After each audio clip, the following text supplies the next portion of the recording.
Apa kabar alam maya? Alam maya muka dunia. Pada penghuni pemijak bumi Tuhan ni tak kisahlah duduk tak mana pun. Duduklah kat Teruk, kat Asia ke, Asia Tenggara ke, Padang Pasir ke. Yang sewaktu dengannya selamat pagi. Assalamualaikum.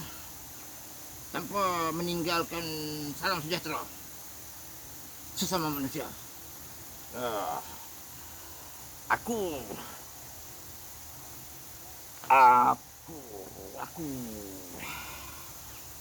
Malaysia, negara ku tercinta. Aku anak Semenanjung.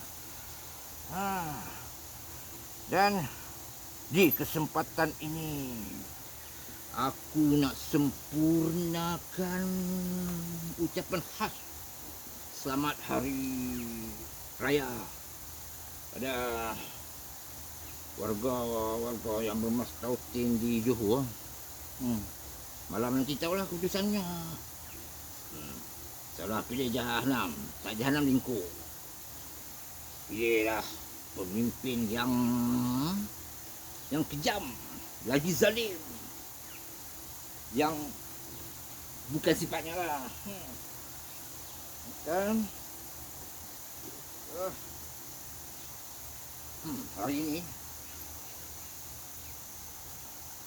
di mahligai terletak kediamanku sepanjang perjalanan kesiangan yang tak pernah aku terfikir. Duga pun tak wujud. Sangkaan tak pernah mimpi nak dilantik jawatan penting kat mungkin ni. Kau tahu, di sini aku memegang kuasa besar. Tempat ni kuasa besar. Sesiapa pun tidak dibenarkan masuk. Nak masuk boleh, jumpa aku dulu untuk kebenaran. Tulis nama. Apa tujuannya? Aku di sini sebagai apa? Aku mak bunga kat sini. Mak bunga kat sini.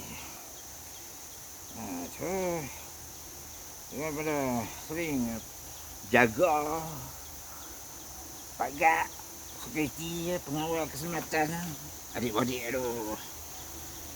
Betul gadis ni aku di landscape. Berkhidmat aku untuk memelihara ni benih-benih macam-macam jenis bunga nama.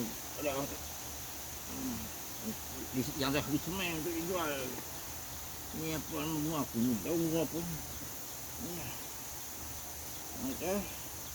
Siapa yang penggemar bunga tu boleh main. Kalau nak beli tempatnya yang pastinya bukan di Johor, tapi di Batu Pahat Paris, bersebelahan Padang Golf Diraja, berjiran juga dengan Taman Ular. Ya. Sekarang aku punya